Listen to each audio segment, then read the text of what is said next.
L'agriculture d'hier, c'était quoi?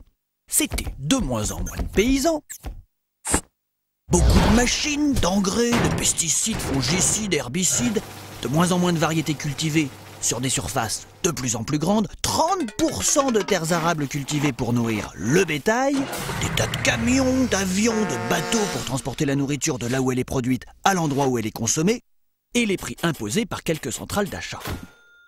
Ça posait quelques problèmes.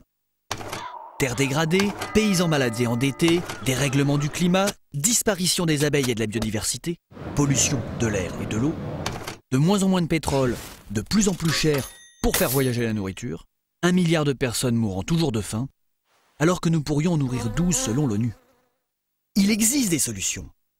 Une étude menée sur 30 ans au Royaume-Uni montre que l'agriculture biologique est plus performante que l'agriculture chimique dans tous les domaines. Selon un rapport de l'ONU, l'agroécologie doublerait les rendements dans nombre de pays en 10 ans. Ça permettrait de créer des petites fermes très productives sans la moindre goutte de pétrole et de générer ainsi plus de 500 000 emplois. Manger bio et local de saison, raccourcir les distances de distribution, c'est permettre à des paysans de s'installer et de gagner plus. C'est maintenir une agriculture vivrière et saine là où nous vivons. Planter partout, c'est réintroduire la nature et l'agriculture en ville, sur nos balcons, dans nos jardins. C'est participer à produire ce que nous mangeons, c'est propager des semences anciennes et reproductibles.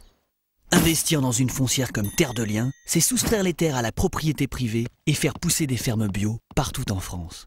Qu'attendons-nous pour révolutionner l'agriculture? Rejoignez la révolution.